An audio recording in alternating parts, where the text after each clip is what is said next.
بسم اللہ الرحمن الرحیم۔ السلام علیکم ناظرین، ریڈ زون سے میں ہوں علی رضا الوی اور میرے ساتھ موجود ہیں جناب مظہر برلاس۔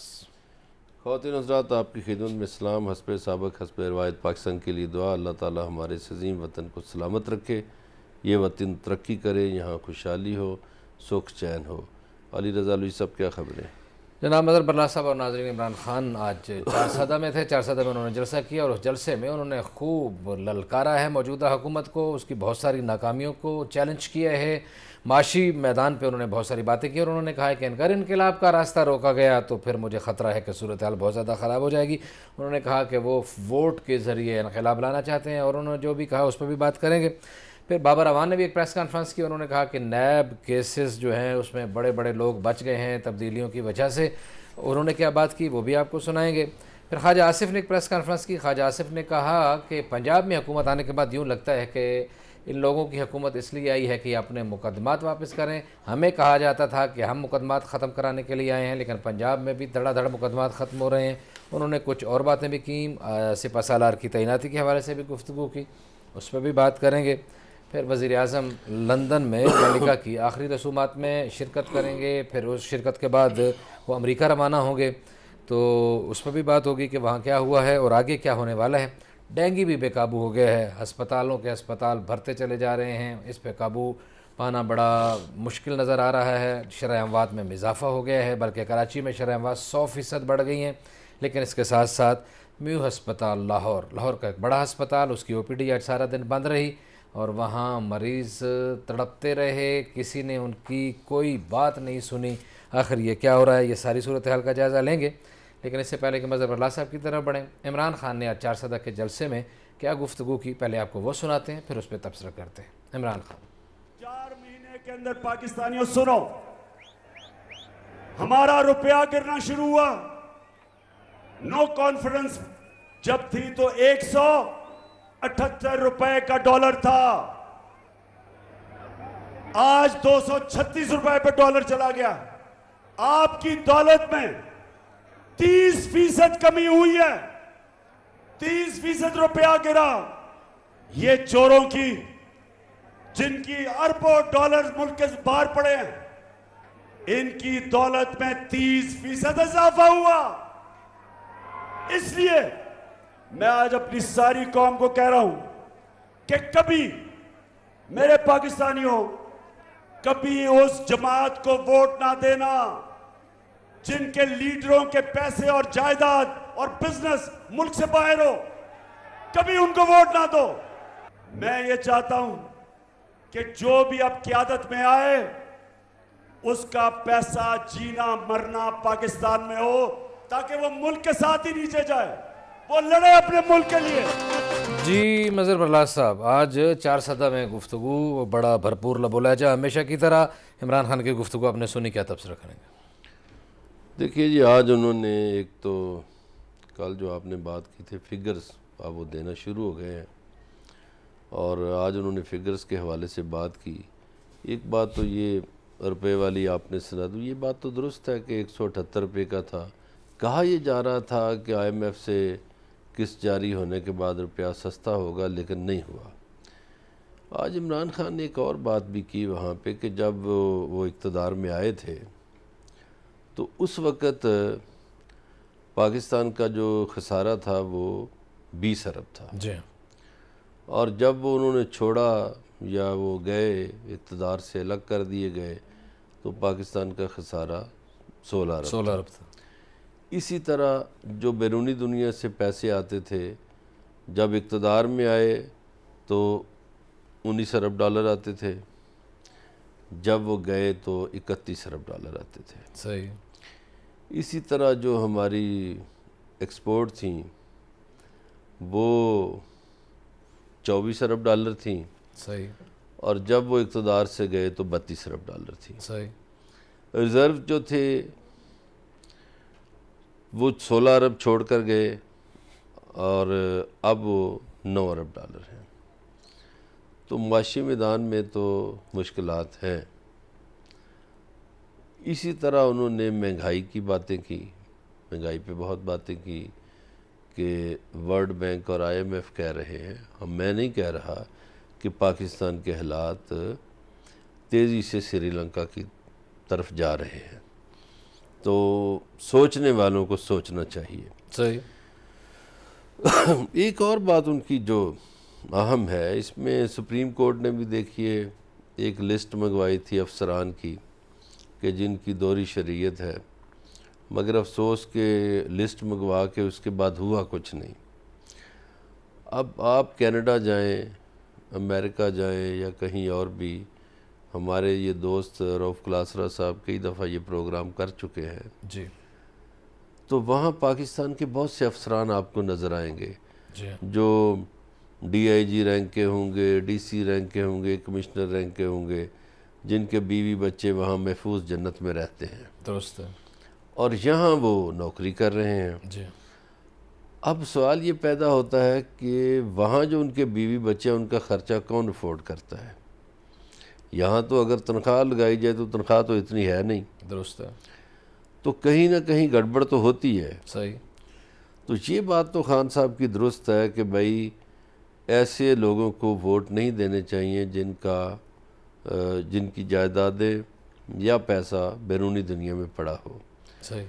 تو جو پاکستان میں جن کا ہوگا وہ پاکستان کے لیے وہ شخص لڑے گا بھی، روئے گا بھی، کوشش بھی کرے گا۔ اب جو 30% ہوا ہے، روپیہ گرا ہے، اس کا نقصان علی رضا علوی کو یا مظہر برلاس کو ہوا ہے یا ان جیسے لوگوں کو ہوا ہے صحیح ہے۔ جن کی بیرونی دنیا میں ڈالرز میں جائیدادیں نہیں ہیں یا ڈالرز میں بینک بیلنس نہیں ہے۔ صحیح ہے۔ لیکن اس کے مقابلے میں جو لوگ ڈالرز میں اکاؤنٹ رکھتے ہیں جی ہاں، یا جن کی بیرونی دنیا میں جائیدادیں ہیں، ان کی دولت میں اضافہ ہو گیا، اضافہ ہو گیا، بیٹھے بٹھائے اضافہ ہو گیا۔ بیٹھے بٹھائے۔ تو یہ نہیں ہونا چاہیے، اور یہ لوگوں کو بھی اب سوچنا چاہیے کہ وہ ایسے لوگوں کو ووٹ کیوں دیتے ہیں جن کی جائیدادیں باہر ہیں، بیرونی دنیا میں ہیں۔ کئی انہوں نے تو خیر بڑے بڑے لیڈروں کے نام لیے ہوں گے، ہم تو میں اور آپ بہت سے چھوٹے لیڈروں کو بھی جانتے ہیں جن کی امریکہ میں جائیدادیں ہیں، کینیڈا میں جائیدادیں ہیں، کاروبار ہیں، کسی کا دبئی میں ہے، کسی کا انگلینڈ میں ہے، اور وہ ہلکے سے ووٹ لیتے ہیں۔ بہت سارے موجودہ بیوروکریٹس، بہت سارے سابق بیوروکریٹس، بہت سارے سویلین، بہت سارے دوسرے بھی ریٹائرڈ، جی جی، بہت کچھ سب کچھ باہر سب پڑا اداروں ہوا ہے، کے، سب کے باہر پڑا ہوا ہے، اور سیاستدانوں کا سیاستدانوں کے بھی بھی، کھل کھلا کے باہر پڑا ہوا ہے۔ بالکل ایسے ہی تو جب آپ اس ملک سے سنسیئر ہی نہیں، ایسے ہی ہے۔ یہاں سے دولت لوٹ کے لے جاتے ہیں باہر۔ ابھی ہم مفتاح صاحب کو کہتے تو روز ہم ان کی کلاس کرتے ہیں، لیکن مفتاح صاحب کیا کریں کہ جب یہاں کے جو بیوروکریٹس ہیں، یہاں کے جو افسران ہیں دیگر اداروں کے بھی، یا یہاں کا جو سیاستدان ہے، اس کی وفائی نہیں اس ملک کے ساتھ، ایسے ہی ہے۔ وہ تو خوش ہوتا ہے کہ ڈالر مہنگا ہو، اور وہ اس تگ و دو میں لگا رہتا ہے کہ ڈالر مہنگا ہو جائے۔ ایسے ہی۔ تو ایسے لوگوں کا بھی کوئی سدے باب میں تو کہتا ہوں کورٹ کو کرنا چاہیے، سپریم کورٹ کو وہ کیس جگانا چاہیے جس میں انہوں نے ایک لسٹ مانگی تھی، ایف آئی اے نے وہ لسٹ دی کہ یہ جناب افسران ہیں جن کی بیرونی دنیا میں شریعت ہے۔ اب سیاستدانوں پر تو آپ پابندی لگاتے ہیں جی کہ دوہری شریعت نہیں ہونی چاہیے، ابھی زلفی بخاری نے حال ہی میں چھوڑ دی ہے حال ہی میں چوٹ، کہ انہوں نے الیکشن لڑنا ہے، جی ہاں۔ وہ آپ افسران پہ کیوں نہیں لگاتے؟ افسران پہ اس لیے نہیں لگتی بظر برلا صاحب، انہوں نے وہ نقطے نکالنے ہوتے ہیں، ایک دوسرے کو فیور دینی ہوتی ہے، وہ بیج میٹ ہوتے ہیں، وہ کورس میٹ ہوتے ہیں، وہ کلاس میٹ ہوتے ہیں، وہ گلاس میٹ ہوتے ہیں، پتہ نہیں کیا کیا میٹ ہوتے ہیں، تو وہ پھر ایک دوسرے کو بچاتے ہیں، اور سیاستدان جو ہیں وہ ایک دوسرے کو گالیاں دیتے ہیں۔ نہیں، میں یہ عرض کر رہا ہوں کہ جب ایک میرٹ آپ نے عوامی عہدے کے لیے رکھا ہے کہ جی یہ دوہری شریعت کا مالک نہ ہو، تو ایک ڈی سی یا ایک کمشنر کیوں بھائی وہ دوہری شریعت کیوں رکھے؟ درست ہے۔ ایک دن ایک بندہ مجھے ملا، اس نے مجھے کہا کہ یہ آئی جی پنجاب سے کوئی آپ کا کام ہو یا فلاں بندے سے کام ہو، تو ایک ڈی آئی جی تھا، ایک آئی جی تھا۔ میں نے کہا خیر ہے، آپ کا ان سے کیا تعلق ہے؟ کہنے لگا جی وہ میرے کسٹمر ہیں۔ میں نے کہا تمہارے کسٹمر کیسے ہیں؟ انہوں نے کہا جی وہ انہوں نے شریعت اپلائی کر رکھی ہے تو میں ان کی شریعت کروا رہا ہوں، ایک کی جرمنی میں کروا رہا ہوں، ایک کی کینیڈا میں کروا رہا ہوں۔ زبردست۔ تو بھائی جب آپ کسٹمر کسی کے بنیں گے اور وہ لوگ لوگوں سے کہیں گے کہ بھائی کوئی کام شام بتائیں ان کے لائق، کوئی حکم بتائیں، تو خدا را اس ملک پہ رحم کرے۔ اس ملک کے دکھ جو ہوتا ہے نا وہ یہ ہے علوی صاحب کہ اس ملک کے غریب آدمی کا ٹیکس ہے، اس ٹیکس کی بنیاد پر یہ عیاشیاں کرتے ہیں۔ یعنی سرگودا کا کمشنر جو ہے اس کا گھر ہے 105 کنال پر، بادشاہ ٹھیک ہے، وہ خاتون ہو یا مرد ہو، جی پورے اور ہارن اس کو تنگ کرتا ہے ایک ایمبولینس کا۔ اور کتنے لوگ اس گھر کی مینٹیننس کے لیے رہتے ہیں موجود ہر وقت، اور وہ پیسہ اس ملک کا ہے۔ اسی طرح جو ہمارے سفیر صاحبان ہیں وہ کتنی بے دردی سے خرچ کرتے ہیں۔ ہمارے جو اور لوگ مختلف دوروں پر جاتے ہیں وہ کسی ماڑے ہوٹل میں تو رہتے نہیں، 5 سٹار ہوٹل میں رہتے ہیں، لیموزین گاڑیاں استعمال کرتے ہیں اور اس طرح کی مہنگی چیزیں۔ ایک لمحے کے لیے احساس نہیں کرتے کہ ہم ایک غریب ملک کے نمائندے ہیں، یا ہمارا تعلق ایک ایسے ملک سے ہے جو مقروض ہے، ایسے ہی ہے۔ جس کے غریب لوگ ٹیکس دیتے ہیں۔ امیر تو ٹیکس دیتے ہی نہیں، جی جی غریبوں سے ٹیکس چھینا جاتا ہے، زبردستی لیا جاتا ہے، اور امیروں کو چھوٹ دے دی جاتی ہے۔ یہ اس ملک کا المیہ ہے۔ جہاں ڈالر سے بات شروع ہوئی، کل ہی کوئی بندہ بتا رہا تھا کہ کہتا ہے جی اگر مجھے یہ بات پتہ ہے تو یہ حکومتی اداروں کو کیوں نہیں پتہ ہوگی، یہ ایف آئی اے والوں کو کیوں نہیں پتہ ہوگی، یہ نیب والوں کو کیوں نہیں پتہ ہوگی کہ یہاں سے ڈالر کس طرح مختلف کنٹینرز میں، مختلف ٹرکوں میں، مختلف بوریوں میں پڑا ہوا ڈالروں کے پیکٹوں کے پیکٹ براستہ افغانستان کہاں سے کہاں جاتے ہیں، لیکن کوئی نہیں پوچھنے والا، کوئی راستہ روکنے والا نہیں۔ اور وہ اس نے ساری بات کرنے کے بعد کہا، انہوں نے کہا جی بھائی جان اگر ایک عام میرے جیسے عام شہری کو اس بات کا پتہ ہے تو اس ملک کے وارثوں کو نہیں پتہ۔ اب مجھے یہ بتائیں علوی صاحب، بڑی اچھی بات کی ہے، آپ اسلام آباد سے پشاور کا رخ کریں اور ڈالر رکھ لیں بیچ میں، زیادہ نہ رکھیں، $2000 رکھ لیں، آپ کو 10 رکاوٹیں ملیں گی۔ جی ہاں، لیکن جو کنٹینروں کے کنٹینر لے جاتے ہیں انہیں کوئی رکاوٹ نہیں ملے گی۔ سلوٹ بھی ملے گا۔ تو اس کا مطلب ہے کہ اس ملک کے اداروں میں کام کرنے والے لوگ بھی اس ملک کے ساتھ سنسیئر نہیں ہیں، ایسے ہی ہے، مخلص نہیں ہیں۔ مخلص ہوں تو راستہ روک لیں، بالکل۔ مخلص ہوں تو ڈالر روک لیں اس ملک کے، لیکن وہ جانے دے رہے ہیں۔ اور حالت یہ ہو گئی ہے کہ جو افغانستان کا روپیہ ہے، یعنی افغانی جو ہے، وہ ہمارے روپے سے زیادہ مضبوط ہے۔ راستہ نہیں کتنی روکا افسوس کی جا رہا۔ صورت حال ہے۔ جب عام آدمی کو پتہ ہے کہ راستہ روکا جا سکتا ہے تو کیا ہمارے ادارے سوئے ہوئے ہیں؟ کیا یہ جو محکمے ہیں، ایف آئی اے ہے، اینٹی کرپشن ہے، نیب ہے، اسی طرح کے اور ادارے ہیں، یا جو چیک کرنے والے لوگ ہیں، چیکنگ پوسٹیں ہیں، وہ چیک پوسٹوں والے کیا کرتے ہیں بھئی؟ وہ دیکھتے نہیں۔ اچھا، عمران خان نے ایک بات آج اور کی، ہم واپس موضوع کی طرف آتے ہیں کہ امریکہ کی جنگ میں شرکت کر کے ہم نے 80,000 پاکستانیوں کی قربانی دی۔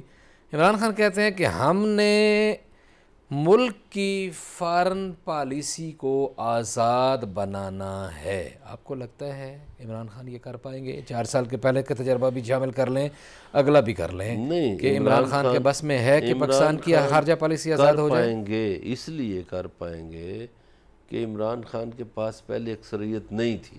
ٹھیک ہے، اب جو ان کی مقبولیت ہے، اگر الیکشن ہو جاتے ہیں تو وہ اتنی اکثریت سے آئیں گے، وہ کریں گے۔ آج انہوں نے پھر سے کہا کہ ہم کسی سپر پاور کی غلامی کیوں اختیار کریں، صحیح ہے، ہم اپنی خارجہ پالیسی خود بنائیں گے، ہم کسی کے لیے جنگ کیوں لڑیں، درست ہے، ہم کرائے کے قاتل کیوں بنے۔ یہ باتیں تو انہوں نے کی ہیں، بالکل اور صحیح جائز باتیں ہیں۔ ہم نے دیکھیے کل بھی اس پہ بات کی تھی، اتفاقاً موضوع وہ ہو گیا ہے کہ دہشت گردی کے خلاف دنیا کی جنگ تھی، ہم نے اپنے 70-80 ہزار قربانیاں پیش کیں، ہمیں دنیا نے کیا دیا؟ نہیں، ہم نے تو بڑے فخر سے کہا ہم فرنٹ لائن سٹیٹ ہیں، دہشت گردی کے خلاف جنگ میں ہم علمبردار ہیں، اور کسی نے ہماری منت تو تھوڑی کی تھی وہاں۔ جب جس نے کی تھی، جو اس وقت حکمران تھے جنرل مشرف، جی ہاں، جنہوں نے یہ کام دکھایا تھا اپنے اقتدار کے لیے، جی ہاں، ملک کے لیے نہیں، اپنے اقتدار کے لالچ کے لیے انہوں نے یہ کام کیا، اور اس کا خمیازہ قوم کو بھگتنا پڑا۔ جب تک ہم ذاتی لالچ، ذاتی فائدہ سوچتے رہیں گے، ہمارے ملک کے ساتھ ایسا ہوتا اپنے ملک کی شہری پکڑ پکڑ کے دیتے رہے اور پتہ نہیں جی کیا ہاں۔ ڈالر لیتے رہے، اور کیا غیرت اور کیا حمیت تھی اس ملک کے حوالے سے، اور کیا اس ملک سے وفاداری تھی۔ بہرحال بات چیت کا سلسلہ جاری ہے، ہم ابھی جائزہ لیں گے اور بھی بہت سارے پہلوؤں کا۔ ہمارے ساتھ رہیے گا، ملتے ہیں ایک بریک کے بعد۔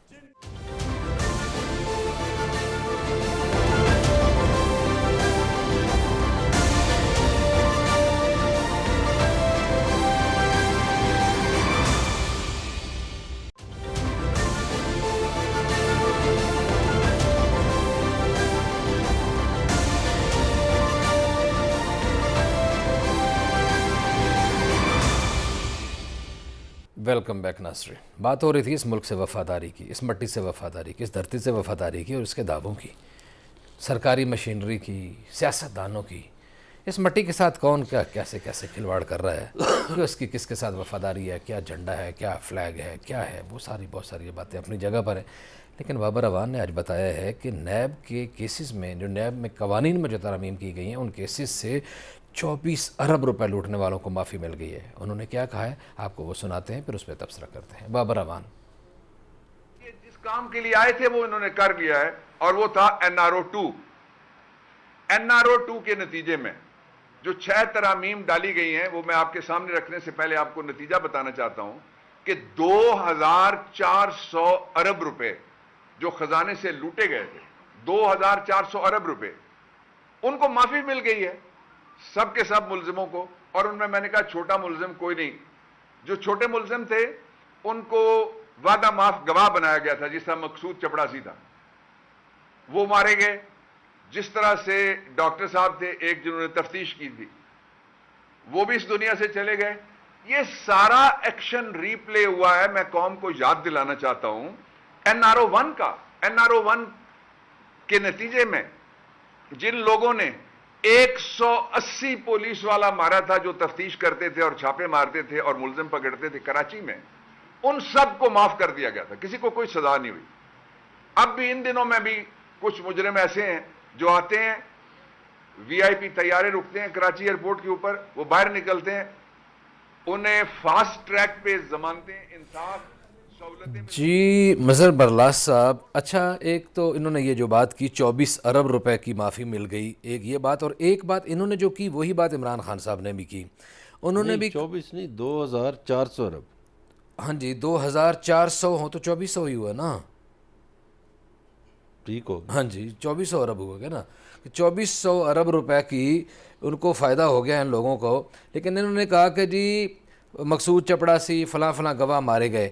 عمران خان نے بھی یہ بات کی اپنے جلسے میں، اور اس میں تو انہوں نے تھوڑا سا اور آگے کی کہ یہ مرے نہیں مارے گئے۔ اچھا، یہ اتفاق ہے کہ جو لوگ بھی تفتیش کر رہے تھے یا جو لوگ بھی ان کیسز میں تھے یا گواہ تھے، انہیں ایک ہی طرز سے موت آئی ہے۔ اب یہ پتہ نہیں وہ مارے گئے یا کیا ہوا، بہر کیف وہ اس دنیا میں نہیں رہے۔ صحیح ہے۔ لیکن یہ جو 2400 ارب کی بات ہے، اس میں آپ دیکھیے کہ یہ اس ملک کا پیسہ ہے، اور کس طرح ہمارے سیاستدان ترامیم کرتے ہیں قوانین میں، جس میں بڑے لوگوں کی بچت ہو جاتی ہے۔ صحیح۔ غریب آدمی 2000 روپیہ قرضہ لے لے بینک سے تو اس کو تو جینے نہیں دیتے، وہ مچھندر آ جائیں گے، اس کے بدتمیزی کریں بچوں گے، کو اٹھا لیں گے، ہیومیلیٹ کریں گے، جی جی، اس کے اور بیوی 2000 بچوں کا بھی، 20,000 بنا دیں گے سود در سود۔ اور بیوی بچوں کا بھی اس کا خیال نہیں کریں گے، اور دن رات ان کو ان کی ناک میں دم کریں گے۔ صحیح ہے۔ تو یہ اب اس پہ پتہ نہیں عدالتیں خاموش رہیں گی یا بولیں گی، مجھے تو اندازہ نہیں۔ ایک حوالہ بابر اعوان نے پچھلا دیا، انہوں نے تو سندھ کا حوالہ دیا، کراچی کا۔ میں جانتا ہوں، آپ بھی جانتے ہیں، پنجاب میں کئی ماؤں کے لال پولیس مقابلوں میں مار دیے گئے، جی اور 3 پولیس والے بڑے اس میں اہم تھے، جی یہ مقابلوں کے بڑے ماہر ہیں، اور انہوں نے سینکڑوں چراغ گل کیے۔ جی اب اس کا بھی کوئی حساب نہیں ہوا. جن ماؤں کے لختے جگر مارے گئے پکڑا پولیس نے اور مار دیا, پکڑا اور جی پولیس مقابلے میں مر گئے. کسی کو یہ شو کیا کہ ڈاکو تھے جی مر گئے. ایک پولیس والے نے خاندانی کسی کی دشمنیاں ہوتی ہیں جیسے دیہاتوں میں, قصبوں میں, شہروں میں, تو مخالف سے پیسے لے کر ایک خاندان کے 3 لڑکوں کو جو ہاسٹل میں رہتے تھے لاہور میں, ان تینوں کو مار دیا. اتنی صفاقی یہاں ہوئی ہے. صحیح. اور وہ جو یہ فریضے انجام دینے والے تھے, کوئی کانسٹیبل تھا, کوئی اے ایس آئی تھا, ان کو پروموشن دے دے کر ایس پی بنا دیا گیا, ڈی آئی جی بنا دیا گیا. یہ ظلم نہیں ہے تو اور کیا ہے؟ یہ ظلم کی عجیب و یہ غریب. جس ماں کا لال چلا جائے یہ تو اس کو پتہ ہے نا, یا جس گھر کا یا جس باپ کا جوان بیٹا مار دیا جائے یہ اس کو پتہ ہے. ٹھیک ہے مطلب ہمارے پاس ٹائم ذرا تھوڑا کم ہے. دوسرا یہ ہے کہ یہ دھرتی پہ ظلم ہے جی کہ آپ پاکستان کا پیسہ چوری کریں, کھا جائیں اور اس کے بعد معاف کر دیں. اور معاف کر دیں. ہم یہ چاہتے ہیں علی تھوڑا سا آپ کو اس کا احسن اقبال نے جو گفتگو کی اس کا ایک ٹکڑا سناتے ہیں, پھر اس کے پہ تبصرہ بریک کے بعد واپس آ کے کریں گے. احسن اقبال نے کیا بات کی ہے وہ بھی ذرا سن لیجیے.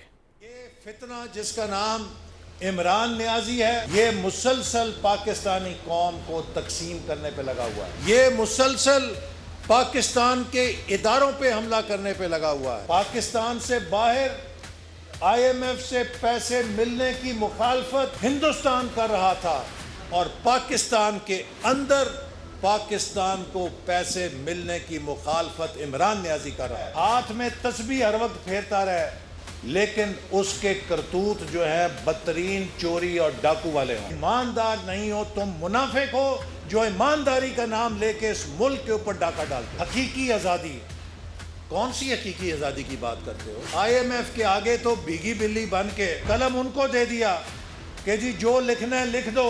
ہم نے اس وقت کہا تھا کہ یہ معاہدہ عوام کے لیے بہت سختیاں لے کر آئے گا. خاصا جارحانہ موڈ ہے احسن اقبال کا. آج بڑے غصے میں ہیں پروفیسر صاحب, پتہ نہیں کیا ہوا ہے, یا شاید عمران خان کے لب و لہجہ جو کل بھی تھا آج بھی تھا, خیر آج تو ان کی بات پہلے ہوئی تھی. یہ تو جو بھی وجہ ہے بہرحال خاصے غصے میں ہے. کیوں ہیں, اس کی کیا وجہ ہے, وجہ تلاش کرنے کی کوشش کریں گے. انہوں نے جو گفتگو کی, جو الزامات عائد کیے, ان میں کتنی سچائی ہے یہ بھی جانیں گے. ہمارے ساتھ رہیے گا, ملتے ہیں بریک کے بعد.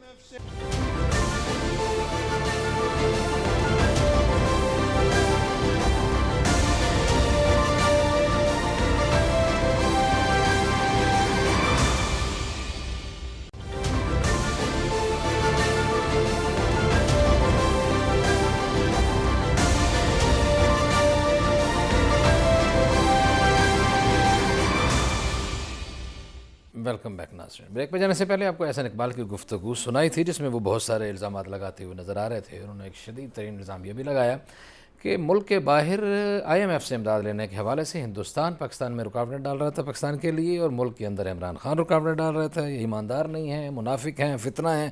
کیا کہتے ہیں مظہر اللہ صاحب؟ پروفیسر صاحب نے یہ ساری گفتگو اپنے حلقے میں کی ہے. ہمارے پروڈیوسر صاحب نے ایک چنک اس کا نکالا ہے. ان کی پوری گفتگو سنیں تو وہ حلقے پہ انہوں نے بڑی گفتگو کی ہے. ٹھیک ہے. کہ اس حلقے نے مجھے جتوایا. آج کل وہ حلقے کے ہاتھوں پریشان ہیں.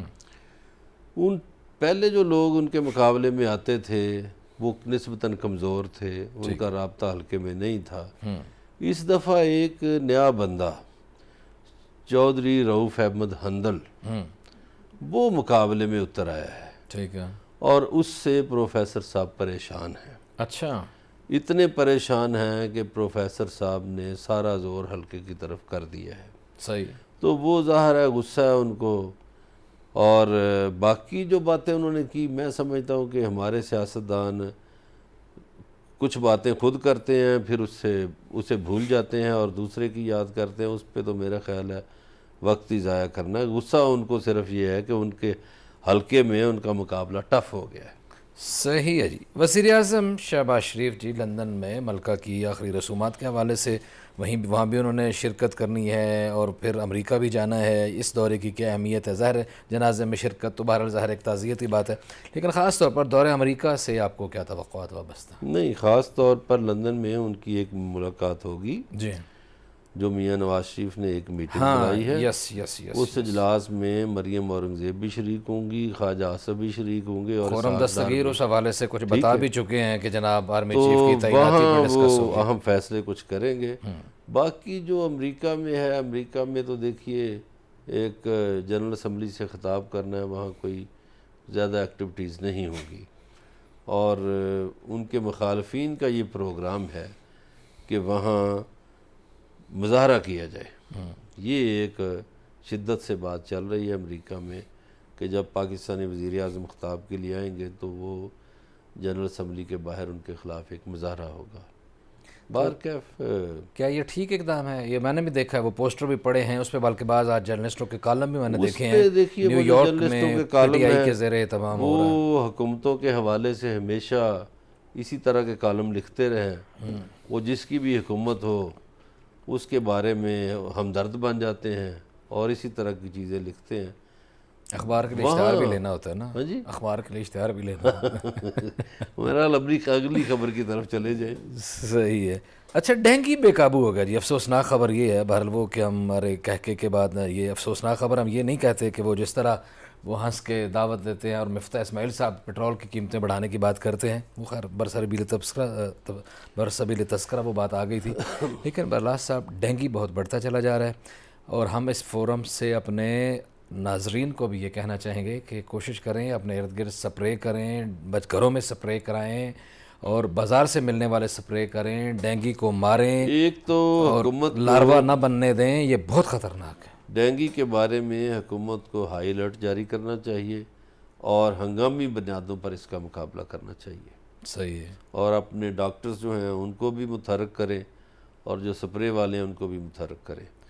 اور میو ہسپتال کی او پی ڈی بند آج لاہور میں، ایک اہم جگہ، کیا وجہ کیا ہے؟ وہاں لوگ ترستے رہے ہیں؟ صرف میو ہسپتال نہیں جی، باقی بھی ہمارے جو بڑے شہر ہیں نا جی ہاں، ان کے ہسپتالوں پہ رش ہے، بھر گئے ہیں ہسپتال، تو اسی لیے میں نے عرض کیا نا حکومت ہنگامی بنیادوں پر نہیں برلاس صاحب، یہ اور تھوڑا سا اور خبر ہے یہ، اس میں میں اس کا تھوڑا آپ کو پس منظر بتا دوں کہ یہ ڈاکٹر صاحبان کا کوئی تنخواہوں میں اضافے کا مطالبہ ہے، کوئی انکریمنٹس کا شاید مطالبہ ہے، اور انہوں نے کام چھوڑ دیا، انہوں نے مریضوں کو او پی ڈی میں انٹرٹین ہی نہیں کیا۔ اور یہ حکومت کو چاہیے جی، پنجاب حکومت اس کے مسئلے کا حل کرے۔ ڈاکٹر یاسمین راشد صاحبہ اس کی وزیر ہیں، اور خیر چودھری صاحب تو لوگوں کے مسئلے حل نہیں کرنا چاہتے ہیں، پرویز لائی صاحب، توجہ ان کو دینی چاہیے اس طرف۔ چودھری پرویز الہی صاحب کیا کہہ رہے ہیں؟ آپ کی توجہ اس پہ نہیں دے رہے؟ وہ نہیں حل دینی چاہیے، جو بند ہوئے ہے او پی ڈی کیوں بند ہوئی ہے اس پہ توجہ دینی چاہیے، کھلوائیں ان کو، ڈاکٹروں کے مطالبے مانیں۔ ایک اور بات ہے، پنجاب میں جو ڈاکٹرز ہیں نا بہت سے کئی سالوں سے ڈھاک پہ چلے آ رہے ہیں، ان کو آپ پکا کریں، کیوں ڈھاک پہ آپ رکھے ہوئے ہیں آپ نے؟ بیچارے پڑھ کے اتنی محنت کر کے ڈاکٹر بنتے ہیں اور ان کو آنر ریسپیکٹ ہی آپ لوگ نہیں دے رہے۔ اچھا، یہ اسی طرح کا ایک معاملہ ہے مظہر برلاس صاحب پختونخوا سے بھی، کے پی کے سے بھی آئی ہے، وہاں بھی ڈینگی کے کیسز میں بہت زیادہ اضافہ ہو گیا ہے، حتیٰ کہ ضلع مردان میں دفعہ 144 لگانی پڑ گئی ہے۔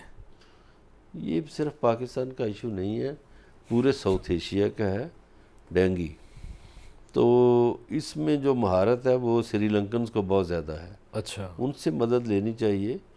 یہ ایک زمانے میں شہباز شریف جب پنجاب کے وزیر اعلیٰ تھے، انہوں نے سری لنکن سے کافی مدد لی تھی، تو ہمیں اس کا یہی ہے نا جی، ایک تو ہمیں ہنگامی بنیادوں پر کام کرنا چاہیے اور تدبیر کے ساتھ احتیاط بھی کرنی چاہیے۔ تدبیر بھی کرنی چاہیے، احتیاط بھی کرنی چاہیے، جیسا کہ آپ سے پہلے گزارش کی ہے کہ یہ ڈینگی سے بچنے کے لیے کچھ تھوڑا سا آپ کے اپنے ہاتھ میں بھی ہے، اور آپ کے اپنے ہاتھ میں اتنا ہے کہ اپنے گھر کے ارد گرد مچھر پیدا نہ ہونے دیں۔